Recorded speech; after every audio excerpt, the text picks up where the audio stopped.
with reference to your last typically bossy missive, we here in St Albans are relieved and grateful that you have taken time out of your busy schedule of attending voodoo parties and clearing up your empties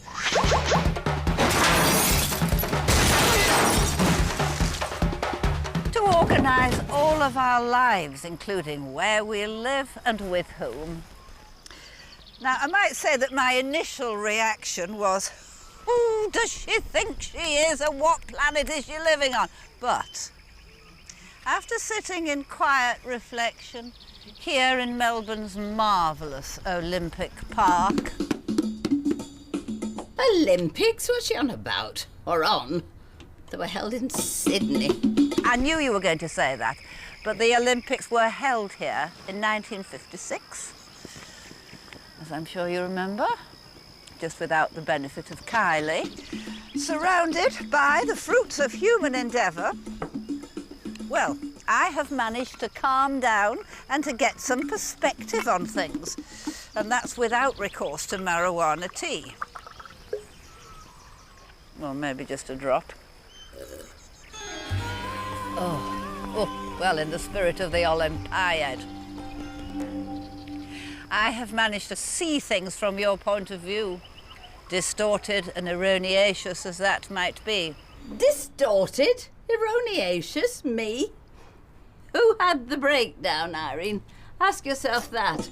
Ah, I rest my case. Obviously, you feel the need to be in total control of everybody's destinies. Aren't these heavenly?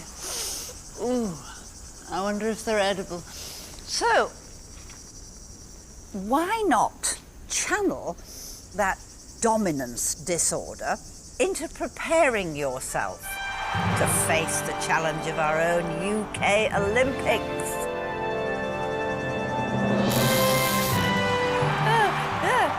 Get fit, girl. Tackle the bulk. What better way for a control freak to count down to 2012? Will you look at that? I mean, did you ever see anything that needed deadheading like that? Honestly, these municipal gardeners, they haven't a clue, have they?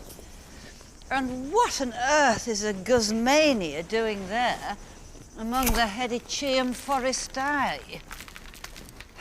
Vera, just let go. Lighten up. Even if you don't do it for yourself, do it for your family. I read somewhere recently a lot of men turn gay because of having domineering mothers. Howie? Why are you gay? Is it because of me? Oh, I don't know, Mumsy. I mean, people talk about nature versus nurture, but you nurtured Karen too. And she's straight. Ish. Oh, exactly. Oh, thank you, love. Anyway, while I've got you, have you and Anthony gone into your thermals yet? Because the nights are drawing in. It's getting very chilly. Good boy. I love you. Bye. What does he mean, ish? Do not attempt to find me a flat at Candida Block, please. You may remember, I have my own perfectly lovely home at 42 The Limes, Evergreen. Mazeltov. Thank you. I have civic responsibilities. Read the bus shelter. I have a very full and active social life. So soon you have forgotten. You recuperated at my place just after you had your mishap dancing at Bill Snapes' funeral.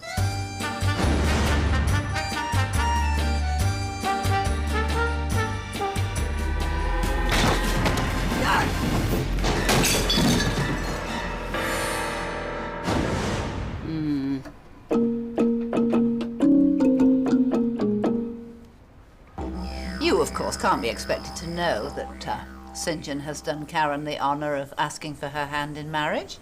The animal trunks have addled his brain. And that Karen has accepted. Surprise, surprise, of course she has. Invitation in the post. Actually, they've asked me if I would mastermind the reception, to which challenge I shall be delighted to rise. Oh, of course, if you care to. You are most welcome to assist me in a culinary capacity. Not with that Jaws monstrosity you came up with last time. Oof. So, Karen, St. John, baby Nelson and myself are all flying back to England in a few days. Personally, I cannot wait to get back and to embrace my new passion, putting lead in our Olympic pencil. And no, I will not be kidnapping little Cheryl Marie, as her place is with her mother and Brian, who, incidentally, is besotted with her and can't wait to adopt her, just as soon as his divorce comes through. The next time you hear from me, I will be in England. By which time I hope you'll be on the treadmill, because you know there's nothing like exercise to pump up your endorphins, make you feel better about life. Oh, and you'll be relieved to know, incidentally, that Karen will be moving in with St. John just as soon as they get back, so they'll be taking little Sabrina to live with them. In your dreams, you will have that respite from childcare duties that you have been longing for in your last letter, and plenty of time for fighting your flab.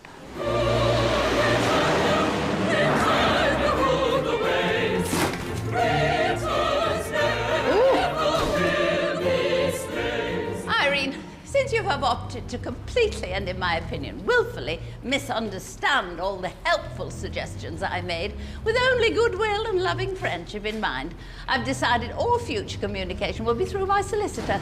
You will be hearing from her shortly. And I'm considering filing charges against you in a civil court for slander and intentional theft of my daughter Karen's affections. I have also informed our social worker, Miss Clinch, of Karen's intentions towards Sabrina.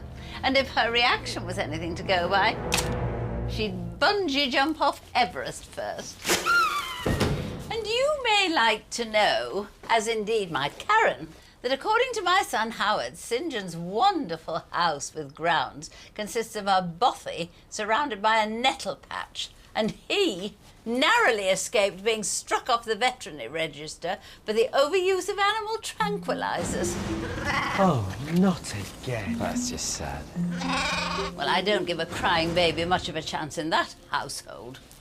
And as for you, you will find yourself once again in your poky bungalow, home alone, as you put it, on planet Irene. I wish I could say I sympathised, but I'm afraid that's what you get for meddling. Sabrina and I will be unable to attend Karen's nuptials. Invitation returned, as the date clashes with our Candida Community Carnival fundraiser. Our Olympic money's evaporated, so the government wants ordinary folk to plug the gap. It's rather like the bankers. Sabrina's playing the drum on the float. As I pointed out more than once, it is important for her to be in touch with her roots. Can you stop, dear? You're giving me a migraine. And Miss Clinch is in full agreement. Yours faithfully, V. Small. Oh, P.S., since you say you're returning within days, I shall send this your English address to welcome you. Ingot and Goldbar Solicitors, the Counting House, Pound Lane, Vicar upon St. Agnes, dear Mrs. Spencer. I have been instructed by my client, Mrs. Vera Small, to inform you that she is considering legal action against you on 2 counts. 1, slander with no evidence whatsoever. You have repeatedly called her an, open brackets, fat, close brackets, control freak. Number 2, malicious alienation of her daughter Karen's affections, Mrs. Small. has not heard from her daughter once. And in many months she has been away, and nor has her granddaughter Sabrina. Even the invitation to her impending wedding came second hand. Just like her to know how many times I begged Karen to send her one. Out of common decency, Mrs. Small also asked me to warn you, you will find yourself out of pocket if you choose to cater the reception. She has no intention of paying. And her son Howard insists Miss Small's intended husband is virtually bankrupt. I mean, he must be. Look at the state of him. Not got a designer label to his name. Fashion wilderness. We look forward to receiving your comments. Yours sincerely, Adabatha Adebayo. Batha Adebayo, LLB, Queen of the Astarte. You what? Irene at The Limes. Dear Vera, thank you for the warm welcome home from you and your solicitor. You may both be disappointed to know that instead of panicking, I decided to do some research via the internet, and I am happy to inform you that, one, Astarte was a fertility goddess, worshipped by the Phoenicians and not an African tribe at all. Ooh. Pornographic picture attached. Don't try this at home, Vera. Two, the Law Society does not seem to have heard of one Agabatha Adebayo. She is, however, a member of the Vicar upon St Agnes Ladies' League of Basketball, hence the letters LLB after her name, which, of course, may be of use in our Olympic drive, but if I were you, I wouldn't pay her fees, as legally. She's absolutely bogus. No! I told Karen and St John what you'd said. They laughed and laughed and laughed. No, because apparently St John named his 12-bedroom Georgian hunting lodge the Bothy as a joke, which humorless Howard obviously didn't get.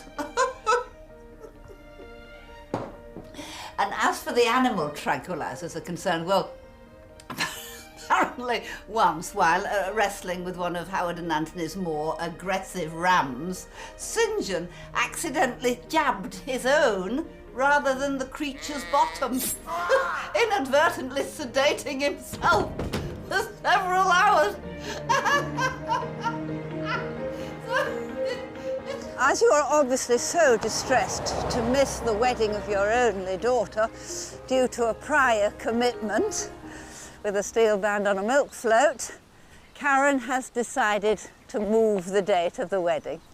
And she will be hand-delivering your invitation, at which point I believe she will also invite you to come and live with her and St John at the Bothy in the granny flat, so that you won't, have to feel you're losing your relationship with Sabrina.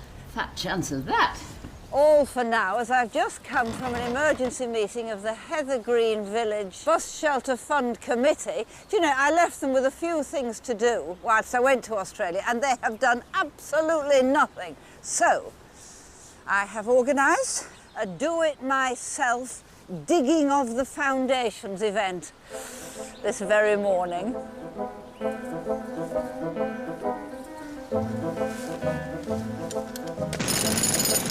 I hope this letter finds you feeling more like your old self.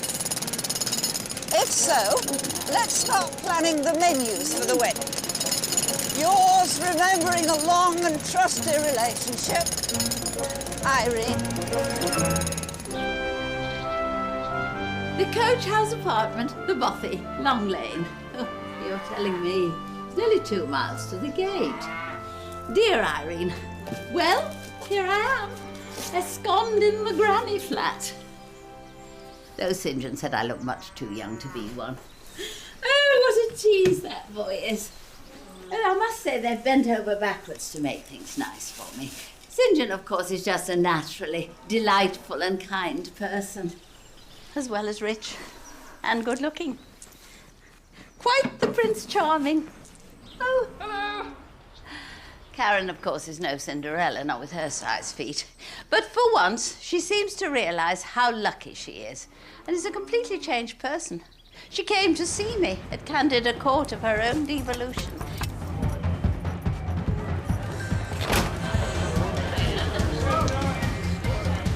Mum, if only I'd known years ago how much you needed. And wanted my love. And wanted my love. Everything would have been quite different. Then everything would have been different. Oh! We're having a voodoo evening. Do you want to join in? Do you like gizzards? You're just in time for the sacrifice. I was quite taken aback, I can tell you. Particularly as I had white paint and feathers all over my head and was up to my elbows in chicken blood. Oh, a voodoo doll. Never know when I might need you. Oh, I told Sarah your suspicions about her niece, Agatha, by the way, and she roared with laughter. Agatha is articled to Ingot and Gold Bar and will qualify soon. It was only silly me, supposing a start it was African. In fact, Sarah is a modern-day reincarnation of the goddess, and the tribe are the others involved with her rites. Oh, sweetheart. I'm glad you're here, Gran. Yes, so am I, darling. So am I. Oh, about the wedding. Now, what do you think about coq and vin as the main course? 4 live chickens, 2 pints of blood. It's one of Sarah's recipes. Right soon. Love, Vera. Half a cup of locusts. I wonder where you get them. Dear Vera, I'm so glad you're happy being a mother-in-law, pre-marriage, to Prince Charming, and that you've seen enough sense to get out of that cult you were in. I mean, the dangerous things, cults. It all starts jolly enough, of course, with feathers and bongo drums and white paint. And before you know it, it ends with poison in your orange juice and mass suicide pacts. Oh, that reminds me, the wedding menu. Now, I had thought of a fork and finger rather than a sit-down, so coq au vin would be quite inappropriate. Why? We won't even need the forks. Africans eat with their fingers. Why don't you just make your old favourite, the blue cheese quiche, but with one refinement? I've been experimenting with chopped chives, and it lifts it from the ordinary rubbish. Sublime. But if I had a drop of my Jamaican jerk sauce...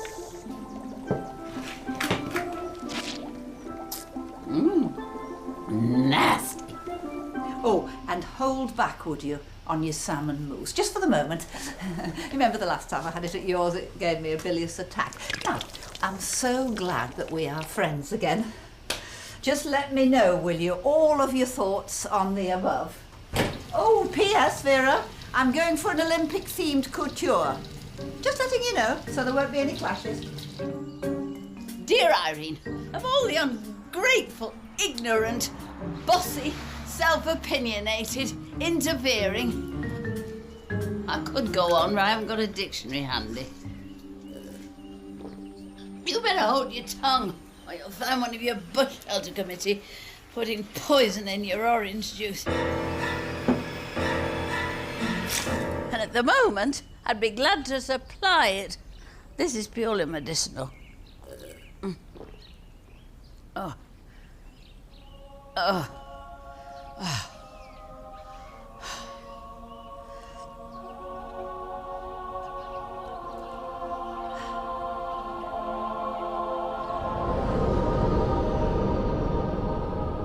Dear Irene, I went for a stiff walk up the mountain and spoke to Jesus at the top. Citius, Altius, Fortius, Vera. You're not the only one with a hotline to the deity. And now I feel a lot better. If he can turn the other cheek for 2,000 years, I can manage till after the wedding. Wake up, Granny. Oh! Granny. Wake up, Granny. Oh. Mum says you got to do the washing up. The dishwasher's breaking.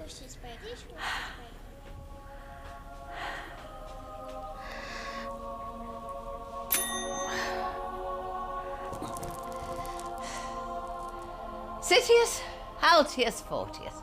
Right. Irene, we're not dead yet. And until we are, we're going to need each other. So in the words of Jesus and the great Olympians, swifter, higher, stronger. See you at the wedding, my dear. Oh, my love, Vera.